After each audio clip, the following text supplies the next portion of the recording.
Hello friends, स्वागत है आपका आपके अपने इस यूट्यूब चैनल मैथ मीडिया में। दोस्तों, आज हम पढ़ने वाले हैं क्लास टेंथ का जो दूसरा चैप्टर है पॉलिनोमियल्स को। और आज जो हम लोग का क्लास है वह इंट्रोडक्शन ऑफ पॉलिनोमियल्स है। और एक बात है, आज हम इसको पढ़ने से यानी कि बहुपद को पढ़ने वाले हैं।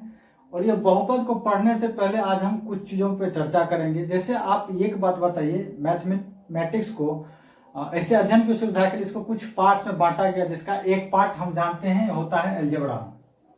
क्या होता है? एलजेब्रा। और एलजेब्रा का ही एक पार्ट है जो हमें पढ़ना है, जिसमें ये बहुपद को, पॉलिनोमियल्स को। और एलजेब्रा को पढ़ने में मजा तब आएगी जब आप इसके बारे में कुछ जानते हो, आखिर ये चीज क्या होता है। इसको जानने से पहले आज हम थोड़ा सा एल्जेब्रिक एक्सप्रेशन की बात करेंगे।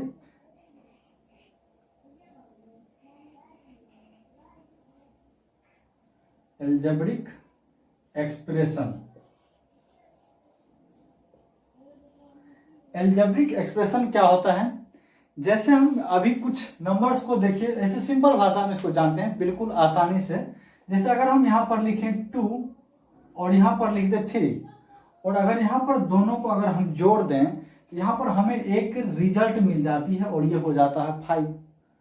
तो ये अभी हम न्यूमेरिकल जोड़ कर रहे हैं, अंकों का जोड़ कर रहे हैं। लेकिन जब यहीं पर आप एक बात बताइए, अगर हम यहाँ पर कुछ चीज का यूज करते हैं, अब क्या किए, अंक के साथ साथ कुछ लेटर्स का उपयोग कर लिए। यहाँ ये x 2x + 3, तो क्या आप इसको 5 कह सकते हो? नहीं कह सकते हैं। तो यहाँ जो ये अक्षर वाला मान, अंकों के साथ साथ जो अक्षर वाले मान जो आ जाते हैं, तो ये मान हमारे एलजेब्रा को दिखाता है। यानी इसको आप ये कह सकते हैं कि x, अब ये x पर निर्भर करता है कि ये क्या मान देता है। ये पूरा का पूरा मान अब निर्भर करेगा ये x पर, और इसी x को हम कहते हैं, जो अक्षर वाला मान होता है उसको हम कहते हैं वेरिएबल यानी कि चर मान। और बहुपद में इसका बहुत ही ज़्यादा यूज है, और इसको अभी हम देखेंगे। सबसे पहले ये होता क्या है, चलिए अभी देखते हैं। सबसे पहले पॉलिनोमियल्स ये क्या होता है, और फिर इसके बारे में भी जानेंगे हम। तो यहाँ पर आप ये देखिए, पॉली का मतलब होता है मेनी, और नोमियल्स का हम कहते हैं यहाँ पर टर्म, यानी कि बहुत सारे, मेनी मतलब बहुत सारे पदों को मिलाने से, या बहुत सारे पदों के समूह को हम क्या कहेंगे, पॉलिनोमियल्स कहेंगे। लेकिन इसको ऐसे ही नहीं कहेंगे, कुछ न कुछ तो इसका और भी गुण होगा। आखिर हम इसके सारे गुण को अभी चर्चा करेंगे।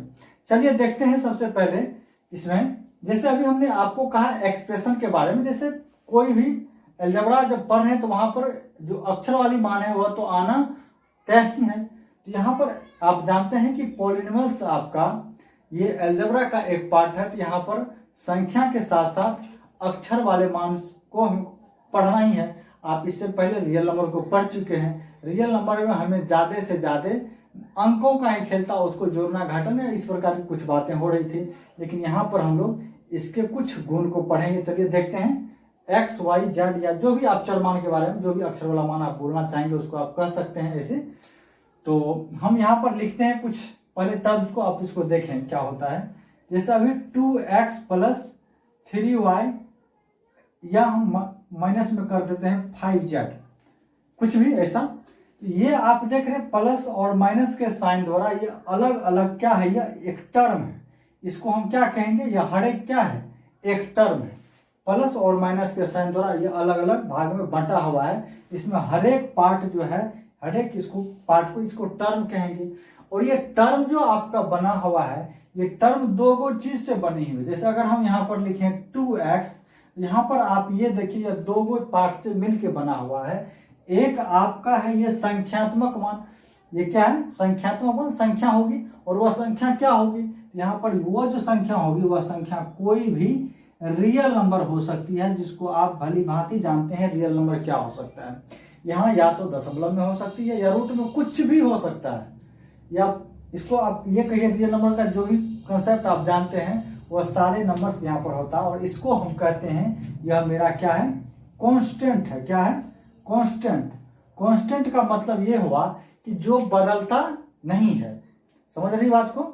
या कांस्टेंट जो बदलता नहीं, स्थिर रहता। यहाँ पर जो 2 है तो यह 2 ही है।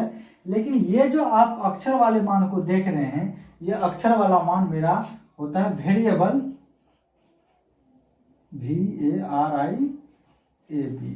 वेरिएबल, यानी इसको हिंदी में हम कहेंगे यह है चर मान, यानी कि यह बदलते रहता है। इसका मान कभी कुछ कभी कुछ कभी कुछ ये आते जाते रहेगा। यह मान जिस अनुकूल आते रहेगा इसका मान भी क्या होगा मेरा, बदलते रहेगा। अगर आप इसको ऐसे समझे, अगर हम ये लिखे हैं 2x, आप एक बात बताइए कि जैसे x का मान अभी हम अगर रख दें 1 तब इसका मान 2, जैसे x का मान रखेंगे 2 इसका मान क्या हो जाएगा 4। तो ये x का मान क्या होता है, यह वेरिएबल मतलब जो बदला जा सके, बदलते रहता है। लेकिन ये 2 आपका कांस्टेंट है, ये कभी नहीं बदलेगा। इस बात को आप जान गए। सबसे पहले टर्म क्या होता है, टर्म वो होता है जो प्लस माइनस के साइन द्वारा जो अलग अलग पार्ट में बटा होता है। और हर एक टर्म में क्या होगा, हर एक टर्म में एक कांस्टेंट होगा और यह एक वेरिएबल होना ही होना है, तब उसको हम कहेंगे यह टर्म है, वो अलजेब्रिक टर्म। समझ रहे हैं। लेकिन अब बात आती क्या हर एक अलजेब्रिक टर्म या हर एक जो अलजेब्रिक एक्सप्रेशन है क्या वह सब पॉलिनोमियल है, तो आप कहेंगे यहाँ पर नहीं। तो पॉलिनोमियल्स का कुछ खास गुण होता है जिसके मदद से हम पहचान पाएंगे कि यह बहुपद है या नहीं है। तो चलिए पहले इसको देखते हैं, किसको हम बहुपद कहेंगे और किसको बहुपद नहीं कहेंगे। खाली इस बात से आप नहीं तय कर सकते हैं कि यह बहुपद है या नहीं है। बहुपद होने की कुछ शर्तें होती है, उस शर्त को अभी हम जाने। अलजेब्रिक पार्ट्स को ले लेते, जैसे अगर हम यहाँ पर लिख दें अभी ax² plus bx plus c, अभी यहाँ पर ए बी जो आप देख रहे हैं, यह ए बी मेरा कांस्टेंट टर्म है। यहाँ पर ए बी कोई ना कोई नंबर होने वाली, कोई भी रियल नंबर हो सकता है, उससे हमको कोई मैटर नहीं है। यहाँ पर ये जो आप देख रहे हैं ये एक्स, ये वैसे तो है नहीं, इसका आप डिग्री यहाँ पर देख रहे होंगे, पावर। क्या देख रहे हैं, पावर, यानी कि चर मान, यानी कि वेरिएबल का आप पावर देख रहे हैं। तो बहुपद वही अलजेब्रिक एक्सप्रेशन को कहेंगे, वही अलजेब्रिक एक्सप्रेशन को कहेंगे या बीजव्यंजक, वैसे बीजव्यंजक को हम बहुपद कहेंगे जिसका जो चर मान है, वेरिएबल है, उनका पावर, यानी कि वेरिएबल का यहाँ पर लिख देते हैं, वेरिएबल का जो पावर होगा वह हमेशा होल नंबर होना चाहिए, या आप ये कह सकते हैं कि पॉजिटिव इंटीजर हो सकता है। यानी इसका जो चर मान का जो पावर होने वाला है वह हमेशा क्या होना चाहिए, एक होल नंबर, यानी कि पूर्ण संख्या। आप भली भांति जानते होंगे, या आप ये कह सकते हैं या कोई पॉजिटिव इंटीजर होगा। तो उसी अलजेब्रिक एक्सप्रेशन को हम कहते हैं वह क्या है, मेरा बहुपद है। बात समझ में आ रही है, क्या हो सकता है बहुपद। आप ये सिंपल सी बात जाने, यदि चर मान का पावर यानी कि वेरिएबल का जो पावर है यानी डिग्री है वह हमेशा एक पूर्ण संख्या होगी तो ही वह बहुपद होगा, अन्यथा वह अलजेब्रिक जो एक्सप्रेशन है वह बहुपद नहीं होगा। तो यहाँ से आपको बहुत सारे ऑब्जेक्टिव बेसिस सवाल आ जाती है। 4 ऑप्शन आपको दे करके बराबर पूछा जाता है, इसमें से कौन बहुपद है और कौन बहुपद नहीं है। इसकी मानदंड को तय करने के लिए आप इस बात को याद रखें कि कोई भी बीज व्यंजक बहुपद तब होगा जब उनके चर मान का जो पावर है यानी कि वेरिएबल का जो पावर है वह हमेशा एक पूर्ण संख्या होगा या धनात्मक पूर्णांक होगा। पूर्ण संख्या में 0 भी शामिल होता है, तो 0 भी रहेगा अगर किसी भी चर मान का पावर, तो वह भी क्या होगा, बहुपद होगा। जैसे अभी आप कहिएगा बहुपद तो ऐसा तो देखे ही नहीं है। अगर हम ये लिख दे 7, तो ये 7 भी अभी एक क्या है, बहुपद है। यहाँ पर ये एक टर्म छुपी हुई रहती है, जहाँ पर मान लिया आप x दे सकते हैं और इसका पावर 0। एक्चुअली ये x⁴ का आप पढ़े होंगे घातांक और करने में, इसका वैल्यू होता है 1। तो यह 7 भी अभी एक प्रकार का मेरा टर्म है, यानी कि यह बहुपद में है। यहाँ पर जैसे c कोई कांस्टेंट होगा, यहाँ पर कोई वेरिएबल आप देख नहीं रहे हैं। बात समझ आ रही है। इसको कुछ और बेसिस के आधार पर इसको और भी बांटा गया है। हम चलिए उसको देखते हैं और वो क्या सब पार्ट हो सकता है उनको अभी हम चर्चा करेंगे।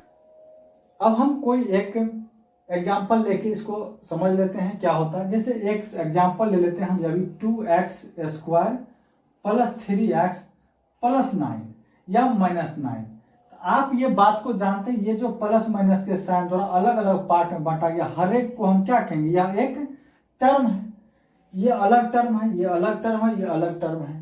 इसको एक बार टर्म के आधार पर डिवाइड किया गया है और वह क्या क्या है उसको हम लोग जानेंगे। लेकिन इसको जानने से पहले हम कुछ बात को जानेंगे।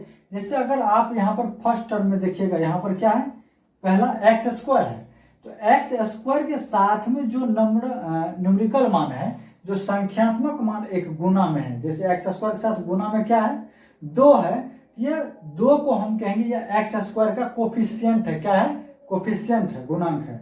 याद रखिएगा एक्स स्क्वायर कोफिशिएंट क्या होगा, 2 होगा। तो यहाँ पर एक आप नई बात को जाने, यह क्या है,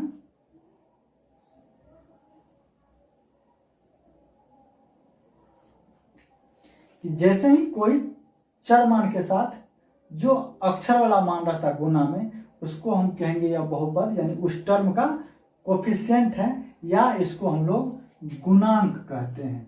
अगर आपको पूछा जाएगा यहाँ पर, जैसे इसका दूसरा टर्म की बात की करें हम, तो दूसरा टर्म आपका देखिए यहाँ पर x है, आपको पूछेगा ये x का कोफिशिएंट क्या है, आप यहाँ कहेंगे x का कोफिशिएंट जो होगा वह प्लस में 3 होगा।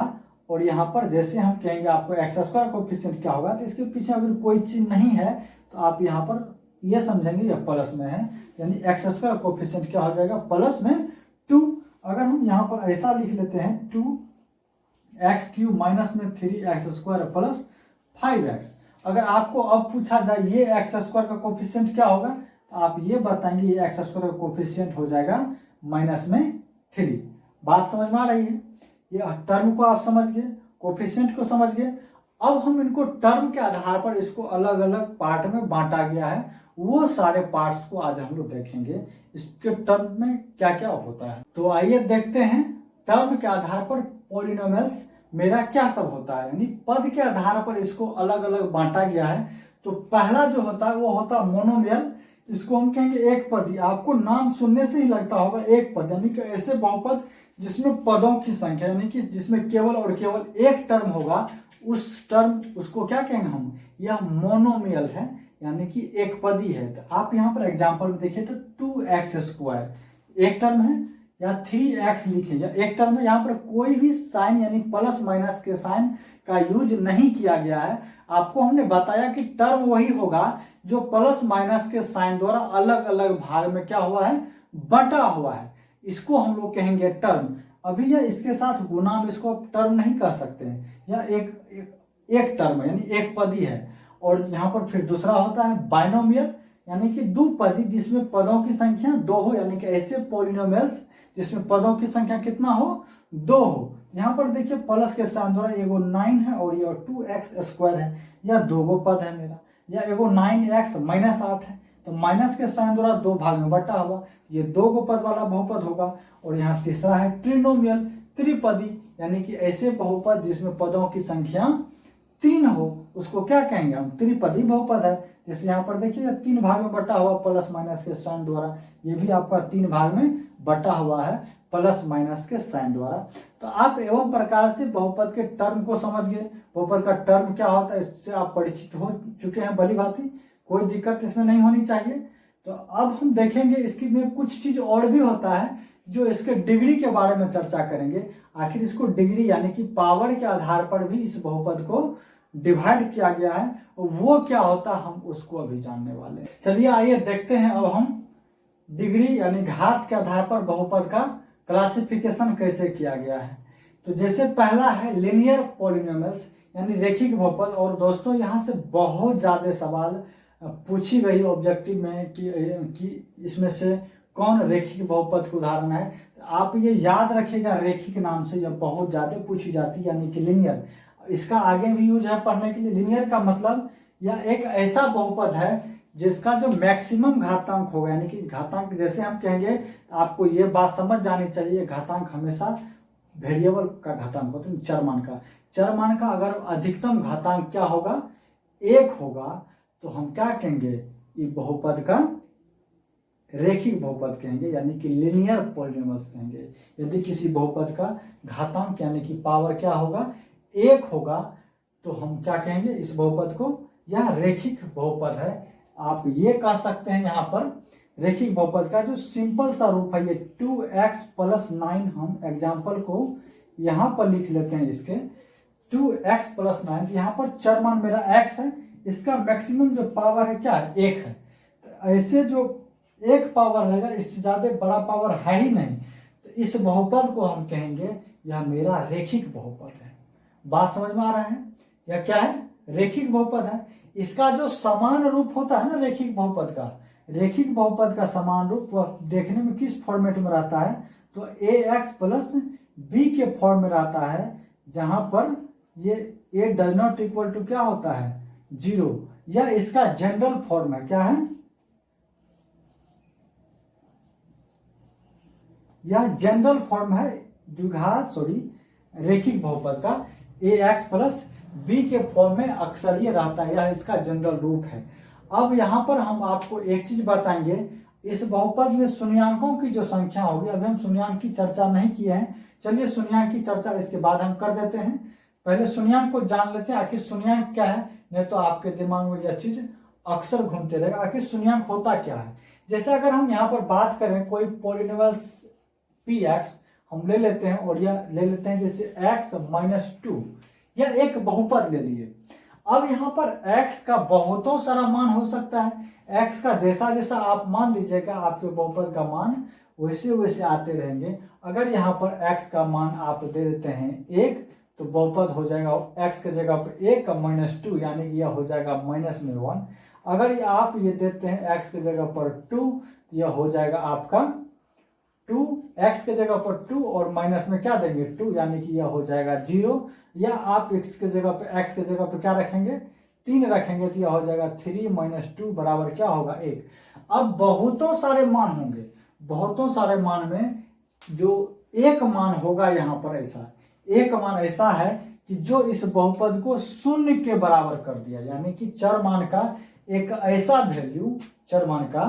ऐसा वैल्यू जो उस बहुपद को शून्य के बराबर कर दें, तो ऐसे मान को बहुपद का क्या कहेंगे? शून्यांक है, 0 है। तो अब इस बहुपद जो है x माइनस 2, इसका शून्यांक मेरा क्या हो जाएगा? 2 हो जाएगा। यानी कि हमने x के जगह पर 2 रखा, तब जाके ये बहुपद मेरा शून्य के बराबर हो गया। हमको यही निकालने की तरीका को यहाँ पढ़ना है। तो जैसे आप पढ़ेंगे यहाँ पर ax प्लस b रेखिक बहुपद शून्यांक को आप समझ चुके हैं भली भांति, और इसमें आपको कोई दिक्कत नहीं होनी चाहिए ऐसे। तो यहाँ पर आप देखिए ax प्लस b, यहाँ पर जो बहुपद है एक रेखिक बहुपद है, यह इसके पावर 1 है, तो इसके केवल और केवल एक शून्यांक होगा। शून्यांक का कहने का मतलब x का केवल और केवल एक ही ऐसा मान होगा कि जो इस बहुपद को शून्य के बराबर कर देगा। जैसे आपने यहाँ पर लिखा x माइनस 2, यह भी आपका रेखिक बहुपद है, इसमें भी पावर मैक्सिमम क्या है? एक ही है। तो x का केवल और केवल मान 2 ही ऐसा है कि जो इस बहुपद को शून्य के बराबर कर देगा। इसके अलावे और कोई दूसरा मान हो ही नहीं सकता है कि जो इस बहुपद को शून्य के बराबर कर दे। तो आप एक बात जान लें, रेखिक बहुपद के कितने शून्यांक हो सकते हैं? तो रेखिक बहुपद के केवल और केवल एक शून्यांक हो सकते हैं, इससे ज्यादा शून्यांक बहुपद के रेखिक बहुपद के नहीं होंगे। बात आ रही है समझ में? फिर चलिए आते हैं हम लोग इसके बारे में। तो बात जहां तक आप समझ गए रेखिक क्या होता है, फिर द्विघाती बहुपद को जानेंगे, क्वाड्रेटिक इक्वेशन क्या होता है। तो पहले इसको जानने के लिए आप ये देख के तो लगता ही होगा ना, द्विघाती बहुपद। द्विघाती का मतलब एक ऐसा बहुपद है जिसके चर मान का पावर क्या होगा? 2 होगा। और एक बात यहाँ पर हम भूल गए कहना कि जैसे आप ये रेखिक बहुपद पढ़ रहे हैं, इसका जो हम ग्राफीय रूप देखेंगे, यह ग्राफ इसका हमेशा एक सरल लाइन जाती है, यानी एक सीधी रेखा जाएगी। इस बात को हमेशा आप याद रखिएगा। तो रेखिक बहुपद का जो ग्राफ है होगी वह कैसे जाएगी? वह हमेशा एक सीधी लाइन में जाएगी। तो कभी फिर मौका मिलेगा तो हम आपको इसका ग्राफ दिखा देंगे। फिलहाल आप ये जान लीजिए कि रेखिक बहुपद ग्राफ होगा वह एक सरल रेखा में होगी। चलिए देखते हैं अब हम जो है क्वाड्रेटिक पॉलिनोमियल्स यानी कि द्विघात बहुपद को।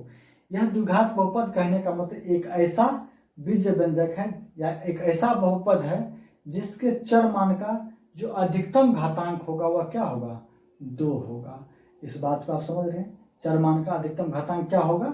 2 होगा। इसको आप याद रखिए। इसका जो जनरल फॉर्म होता है वो इस फॉर्म में देखने में आता है ax² plus bx plus c। आप पीछे के बात को भी थोड़ा गौर फरमाइएगा। यहाँ पर चर मान का जो पावर क्या है? मैक्सिमम 2 है। तो इसको हम कहेंगे यह द्विघात बहुपद है और यह बी और सी के बारे में आपको हमने पहले बता दिया कि ए बी सी मेरा कोई रियल नंबर होता, कोई वास्तविक संख्या होगी। बात समझ आ रहा है। और इसको हम बहुपद का जैसे इस टर्म का कोफिशिएंट भी कहते हैं। इस बात पे हम आपको चर्चा पहले भी कर चुके हैं, इससे जस्ट पहले। तो इस यह जो फॉर्म आप देख रहे हैं, यह द्विघात बहुपद का यह जनरल फॉर्म है, समान रूप, यानी कि इस फॉर्म में देखने में मिलेगा। बहुपद को हमेशा लिखा जो जाता है एक स्टैंडर्ड रूप में लिखा जाता है। आप इसको लिखने का तरीका ऐसे भी लिखेंगे तो आपका गलत नहीं होगा, बी एक्स और यहाँ पर आप दे देंगे ए एक्स स्क्वायर प्लस सी। ये ऐसा भी लिखेंगे तो भी यह द्विघात बहुपद ही है, लेकिन यह अभी अपने स्टैंडर्ड तरीका में नहीं है। यह स्टैंडर्ड तरीका में जब तब होगा जब इनके पावर को आप देखते हुए, यानी कि पावर को उसके चाहे आरोही क्रम में या बढ़ते क्रम में या घटते क्रम में जब आप सजा लेते हैं तो वह उसका स्टैंडर्ड रूप हो जाता है देखने में। कौन नहीं चाहता कि हम अपना स्टैंडर्ड रूप में रहें, सब चाहता, आप भी चाहते होंगे। इसी प्रकार से बहुपद भी ये चाहता है कि हम अपना स्टैंडर्ड रूप में रहें। तो ये जो हम लोग अभी जो लिखे हैं, देखें इसके पावर को डिसेंडिंग ऑर्डर में लिख रहे हैं, घटते क्रम में लिख रहे हैं, या आप इसको बढ़ते क्रम में भी लिख सकते हैं। तो ये आप पे डिपेंड करता है। ये जो हो गया मेरा, ये हो गया द्विघात बहुपद, यानी कि चरमान का जो मैक्सिमम पावर होगा वह क्या होगा, 2 होगा। इस बात को आप समझ रहे हैं, चरमान का पावर क्या होगा, 2 होगा। और इसके अब एक बात और भी जानना है आपको, यहाँ द्विघात बहुपद के 2 गो शून्यांक होता है। 2 गो शून्यांक कहने का मतलब, शून्यांक के बारे में आप पहले जान चुके हैं। शून्यांक हम उसको कहेंगे, यानी कि चरमान का एक ऐसा वैल्यू होता है कि जो उस बहुपद को पूरा के पूरा 0 के बराबर कर देता है।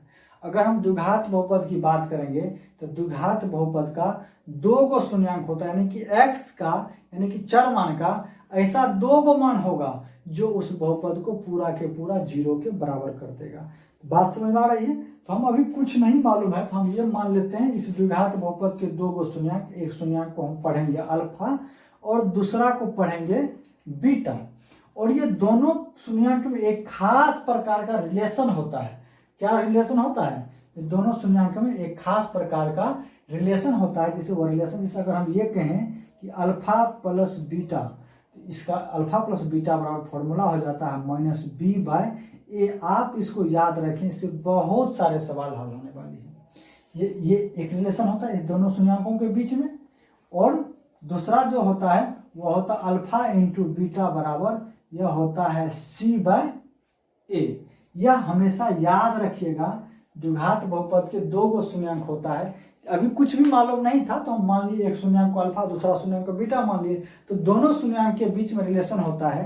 यानी कि जब दोनों शून्यांक को आप जोड़िएगा तो माइनस बी बाय ए के फॉर्म में आता है, जब गुना कीजिएगा तो सी बाय ए के फॉर्म में आता है। इसको आप प्रूव भी कर सकते हैं। ऐसे सवाल जब बनाएंगे आप तो वहाँ पर आप देखेंगे, इसका हम लोग सत्यापन करेंगे। आप थोड़ा पेशेंस बनाए रखिएगा। देखिए, आपको हर एक चीज आप कंटिन्यू इसको देखते रहे तो आपको हर एक बात निश्चित रूप से समझ में आएगी। अगर हम इसके ग्राफ के बारे में बात करेंगे तो इनका जो ग्राफ होता है ना द्विघात बहुपद का, द्विघात बहुपद का ग्राफ एक परवलय के रूप में होता है, इस प्रकार होगा। कहीं भी जब इसका ग्राफ जब आप खींचिएगा, कभी भी अगर ग्राफ बनाने की बात आएगी, हमेशा याद रखिएगा इसका जो ग्राफ होता है वह परवलय के रूप में होता है। चाहे ऐसे जाए चाहे ऐसे जाए, किसी प्रकार से हो सकता है, लेकिन पराबोला के रूप में ही होगा। यह क्या होगा, पराबोला के रूप में इसका ग्राफ जाता है। रेखिक बहुपद का ग्राफ आपको हमने कहा कि यह एक सरल लाइन जाती, सीधी लाइन जाती है। और इसके पीछे भी एक लॉजिक कारण है। हमने यहाँ पर कहा एक ही शून्यांक और यहाँ पर कहा 2 गो शून्यांक हो सकता है। ऐसा कोई जरूरी नहीं कि द्विघात बहुपद का 2 गो शून्यांक होबे करेगा कोई, लेकिन हमने कहा कि अधिकतम 2 हो सकता है, यानी कि 2 से ज्यादा नहीं होगा। कभी कभी एक भी शून्यांक होता है, कभी कभी नहीं भी शून्यांक होता है। ऐसे बहुत सारे एग्जाम्पल आपको मिल जाएंगे द्विघात बहुपद जिसके शून्यांक नहीं निकाल सकते हैं आप। अब हमें पढ़ना है जो क्लास 10th का जो लेवल है वह यहीं तक है। तो ये ज़्यादा नहीं है पढ़ने के लिए त्रिघात बहुपद को, लेकिन हम देखेंगे त्रिघात बहुपद को भी। त्रिघात बहुपद कहने का मतलब आपको पहले ही दिमाग में सेट हो गया होगा। त्रिघात यानी कि यह एक ऐसा बहुपद होगा जिसके चरमान का जो पावर होगा वह कितना होगा, 3 होगा। तो वह 3 होगा, यानी कि यह इस फॉर्म में हो सकता है 2x³ plus 2x² minus 3x plus 8, कुछ भी लिख देते हैं। या त्रिघात यानी कि जो मैक्सिमम पावर है चरमान का वह क्या है 3 है। तो ऐसे बहुपद को हम कहेंगे यह मेरा त्रिघात बहुपद है। बात समझ में आ रहा है। जैसे त्रिघात बहुपद की बात हम करते हैं तो आप जैसे आप देखिए रेखिक बहुपद यानी कि पावर 1 था तो उनका केवल 1 शून्यांक आया। द्विघात बहुपद का पावर 2 था तो उनका 2 को शून्यांक आया। त्रिघात बहुपद के शून्यांक कितने आएंगे बताइए आप। त्रिघात बहुपद के 3 शून्यांक आएंगे। जैसे वह शून्यांक अगर अभी हमको मालूम नहीं है तो हम ये मान लेते हैं कि उसका पहला शून्यांक अल्फा, दूसरा शून्यांक को हम ये कह देते हैं नहीं कुछ तो बीटा है, और तीसरा शून्यांक को हम ये कह लेते हैं क्या है गामा है। और त्रिघात बहुपद का जो जनरल फॉर्म होता है ना त्रिघात बहुपद का जो देखने में रहता है इस फॉर्मेट का रहेगा आपको ax³ plus bx² plus cx plus d। त्रिघात बहुपद आपका इस फॉर्म में रहता है और इस तीनों शून्यांक के बीच में भी एक रिलेशन होता है।